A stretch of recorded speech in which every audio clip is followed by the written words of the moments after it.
Everybody knows all guests on ZASLOW Show 2.0, brought to us by the official beer of ZASLOW Show 2.0. European roots of the Caribbean soul. Johnny Cuba, a refreshing German lager in a can. Pick up a six-pack right now at your local Sedanos, Presidente, Winn-Dixie, Fresco y Mas.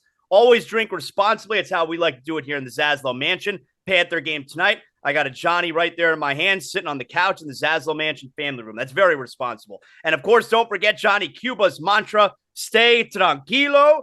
Joining us here is our pal, Nick Kostos, Audacy Sports betting expert. We love having him check in on the show every now and then. Nick, good to see you, of course, this morning. Are you enjoying the NBA playoffs so far from a fan perspective and from a wagertainment perspective? How have you been doing? Yeah, it's great to be on with you, buddy. The NBA playoffs were really fun in the first round for me when my Knicks beat the Cavs in 5. Second round was not so much fun, getting our asses handed to us by the Miami Heat. But you know what, man? I'll stop you there for a second. And I understand Boston won last night, but before last night's Heat-Celtics game, the Knicks were the big winners, I thought, Nick. You know, like at least, they were fighting to the very end. Jalen Brunson, I mean, the Knicks showed a lot of pride. Yeah, yes, like that is definitely true. They're far away. I don't know how, like they're like at least one big move away from being like a legitimate, actual, real championship contender. They'll make the playoffs every year now with this core. It's just like, can they get over the hump? Can they get to a conference finals? Can they win a championship? I would say no with this roster, but that's like the New York part of it. As far as wagering goes, this series has been great. The Miami series. I bet them in all 3 games. I did not think they would win games 1 and 2. And at the end of game 2, I was just like, well, like I think they're going to win the title. And I'll stand by that. I think Miami's going to win the championship. And I think the Panthers are going to win the Stanley Cup final. I'm not just saying that because I'm on with you. I've been saying this on my show. I said it after the Panthers came back from 3-1 down to beat the Bruins in the first round. Panthers are winning the cup. But the way Bobrovsky's playing, you just kind of get like, it almost never happens in the NBA where you get like a story like this, like an 8 seed, but like, it makes sense. And like the analog between the two is obvious, right? Both were 1 seeds last year, 8 seeds this year, both with tons of talent, right? So, the NBA, not as good from a wagering perspective because I have literally bet the Florida Panthers in every game since game 7 against the Bruins. So they have been a major cash cow for me. That's been awesome. Last night was not great. Bet the Heat, but also had Jimmy Butler's points over, but it's been good. I wish the Lakers had just won a couple games just to give us more games. Yeah. That's the most entertaining 4-game sweep in the history of 4-game sweeps in any sport. It was a good series. So I think it's been fun. Great series. Yeah. It's funny what you said there about the Panthers because there is a different outlook between both teams, in both sports. Because, this never happens in the NBA where the 8th seed, it's only happened one time where the 8 made the finals, and that was the Knicks in 99. And the Panthers is the 8th seed. 8 seeds win series. Now, they don't usually make, they rarely make a run like this, maybe to the Stanley Cup final. We'll find out tonight. But 8 seeds make runs in hockey all the time. You ride the hot goaltender. And it's funny because when the Panthers came back down 3-1 against Boston, my attitude at that point was, let's go win the Stanley Cup. Absolutely. Like you get past that first hurdle, and in that sport, you could ride the hot goalie. Didn't know Bobrovsky was going to be this. He's the best goalie in the world right now. But after they won game 7 against Boston, I was like that also, like, expectations change. Let's go win the Stanley Cup. Absolutely. And like candidly, and like who knows how it would have played out. I think if you're a Panthers fan, you're someone that bet on the Florida Panthers, you're pretty jacked that it was Toronto in the second round and not Tampa, with the way that like that recent string had gone with Tampa against the Panthers. So them getting knocked out, I feel like was advantageous, but like that's not even to knock the Panthers. They beat the crap out of the Maple Leafs. This series has been funny against Carolina because you watch these games, Carolina is not playing poorly. The Carolina's playing well, but Bobrovsky's standing on his head. They absolutely outplayed us.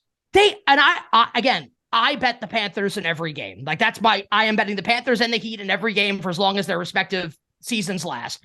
But the Hurricanes should have won game 3, and Bobrovsky just stands on his head. So it's like, if that's what this is going to be, then that's what it's going to be. So I think the Panthers will take care of business tonight. Maybe it's a gentleman's sweep and Carolina gets 1, but I think we'll see Florida, and I do think eventually we'll see Miami. Although that's starting to get a little nervy now, Miami and Boston. I do think we'll see. I've talked about this today, and it's, Reggie Miller late in the game yesterday. Oh, the pressure's on the Heat now. No, it isn't. The Heat were the ones up 3-0, not Boston. They lost a game last night against a really good Boston team, a team that was heavily favored going into the series. All the pressure is not on the Heat. They have 3 more chances to win one game, Nick. Yeah, I think it's not semantics because, like, I think you make a really good point. I think you could make a strong case either way. So I don't think you're wrong. I think you're more right than Reggie's right. I don't know that anyone's wrong with this, though. But I'll say this from a sports betting perspective. It's really interesting. Now, again, I think Miami's going to get the job done. I think they'll win game 5. They don't win the game 5. They'll win game 6. Or they don't win game 6. They'll win game 7. I think the Celtics are mentally fragile and the Heat are not. So I think Miami is going to win. But think about it just from like a mathematical like probability perspective. And this is kind of like not what I do for a living. I'm a host for a living, but you think about this stuff, right? Mm-hmm. So prior to last night's game, which the Celtics won, obviously game 4, Boston is about plus 750 to win the series. And we had a guest, and I'll give him a shout out because he comes on. He's great. He works for NBC. Drew Dinsick, the whale capper, came on our show on Monday. We have him on every Monday at 4:00. And he said, I bet Boston to win the series. This is when they were down 3-0. And we're like, okay, like, we're never going to like laugh someone at, like, just for making it, because like it's a betting thing. It's not like, hey, like I'm staking my life that this is going to happen. It's a really good bet to make, because if they win game 4, they are 7.5-point favorites in game 5. Game 6 is going to be a coin flip, and then they'll be massive favorites at home in game 7. Right. So they go from being plus 750. Now they're like plus, like, and I haven't seen the update. I can look at BetMGM, plus 250, somewhere in that range. Like the first number is a 2 right now for the Celtics to come back and win this series. Now, again, I don't think it's going to happen. I think the Heat are still going to win. Just that, like, they're plus 225 now, down 3-1 after being down 3-0. So, like, they might be favored in all 3 games the rest of the series. So I like Miami. Just that, like, this is far from over, is what I'll say. What's the line tomorrow night? Boston minus 7.5, which is like, and like, you can hear that, or your viewers can hear that, and I can hear that and say, like, no way. Like, I'm going to bet Miami in the game. Like, no question about it. I will bet Miami.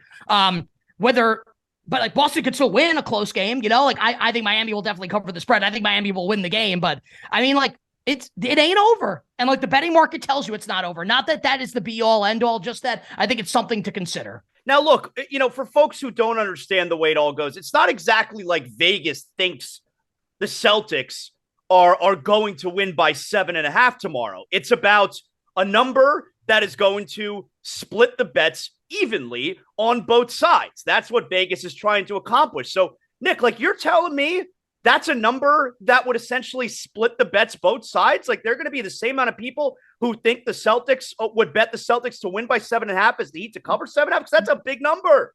Well, I would think about it more in terms like this.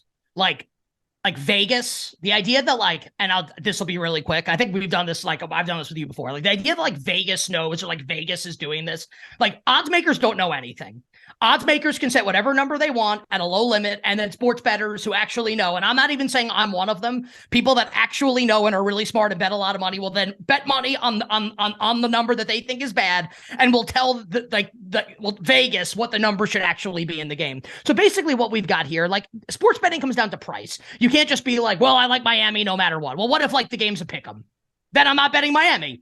And like, you can't be like, I like Boston no matter what. Because what if it's Boston minus 15? You're not laying 15 points with the Boston Celtics. So, like, there has to be a point where, like, people are done on both sides. And, like, this is just the right number. So that's what 7.5 is right now. We're like 7.5, the Celtics aren't getting slammed and the Heat aren't getting slammed. So it's like, it's not Vegas. It's like bettors are saying, like, this number is probably the right number. Now, we can disagree with that. I do. I'll bet the Heat. I think at the very least, Miami keeps it close. I have a hard time thinking that Miami just gets their doors blown off. I don't think it's going to happen. So, like, we can disagree with it, but, like, I think, like, the number is fair. Like, the number is fair. Now, you can register your opinion and bet on Miami, but I think the number is fine. And what's the number on the Panthers tonight? Panthers are like basically like a little more than a coin flip. They're the slightest of favorites at home tonight. Now, for folks who are not, used to betting hockey, it's a little bit different. There's money line bet, of course, but there's also the goal line. What do you normally like to bet when it comes to these Stanley Cup playoff games? Well, I think, like, if you can, I mean, the goal line stuff is if you think a team's going to get blown out, then I think like that's potentially a good way to bet things. Or if you think like a team that's an underdog could like win by a lot potentially, now we're potentially talking here. But like you kind of like you run up against the empty net factor at the end of the game. It's just like you can win at the end. Like if you lay a puck line -1.5, you think the Panthers are going to win big tonight, let's say, whatever.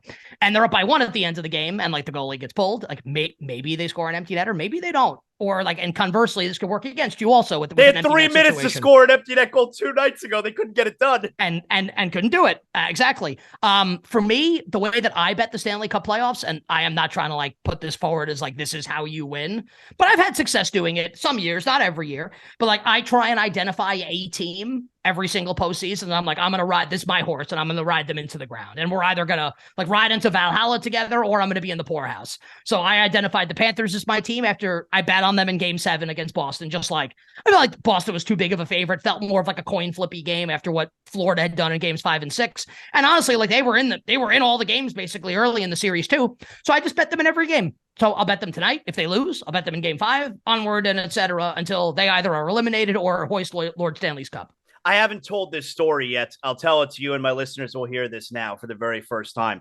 Going into that Game 7, Panthers and Bruins, like from doing shows with me for a few years now, I'm a huge Panther fan, and I almost pulled this move that night going into Game 7. I almost laid a huge bet on the Bruins because I wanted to soften the blow. If the Panthers couldn't pull off the 3-1 comeback and they were going to lose in Game 7, I wanted to say, okay, but at least I won X. And it was going to be a healthy wager. At least I won X amount of dollars.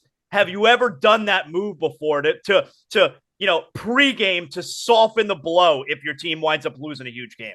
No, well, it's called like an emo hedge, an emotional hedge. Right. I don't, but like I'm not going to tell you or someone else not to do that. Like I did not do it. I thought really hard. I did not do it. I'm glad I didn't, but I came really close.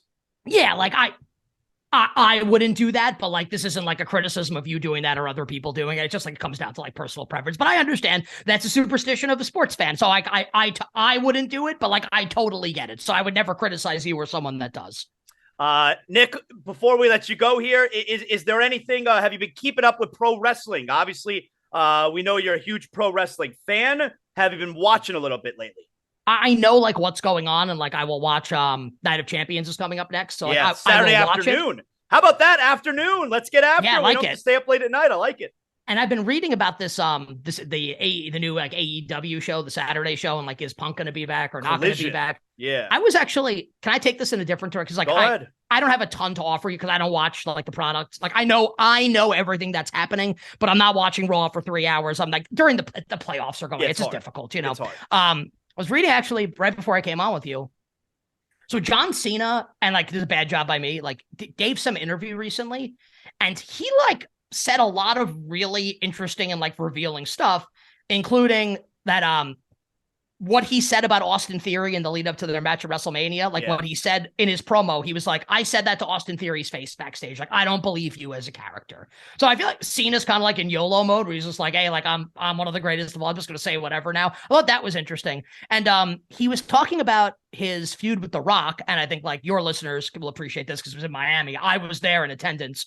When The Rock beat him I have goosebumps right now, even just like saying this. When The Rock beat him, there were people jumping up and down in the aisles. Yeah. It's one of like the great moments of my life because I was rooting for The Rock, obviously. And Cena was saying that, he took it personally that The Rock was coming back from Hollywood and that he meant everything that he said. Like he was really trying to like get at The Rock, and that their friendship was fractured as a result. And now Cena's making movies and he's a part-timer and he's basically like, man, like I was wrong. Like I was really selfish. And my relationship with Dwayne or The Rock is really good now.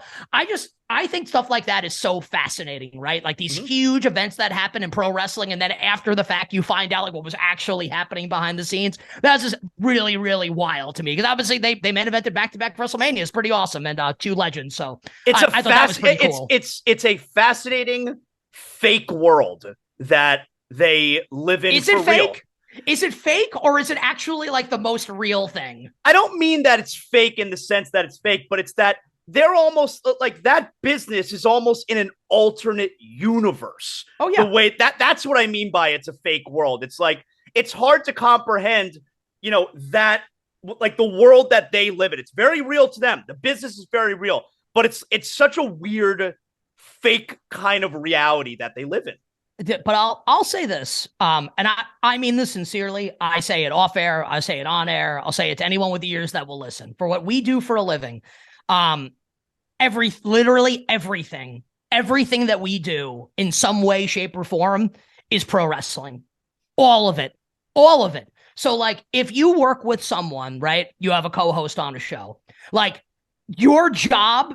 And you can disagree and like you can like get at your job, both of your jobs is to put the other person over and make the other person look as good as possible. When you have a guest on the show, like you want the guest to look as good as possible. So it's like when you go to the ring and you're talking about like the opponent you're facing, you're not going to be like, this guy sucks. You want to be like, this guy's really great. So when you beat him, it means something. Or when you lose, it means something. It all like the idea that everything should be branded or segmented. So everything could be a hashtag on Twitter or could fit on a t-shirt. It's just, it's a really brilliant world. And I feel like a lot of people like turn like a blind eye to be like, oh, or turn their noses up to it. It's fascinating. It's actually like, if you actually understand what they're doing and why they're doing it, it's the most interesting, like, sociological thing that happens, like, period. It's fascinating. And you can learn a lot from it, in my opinion.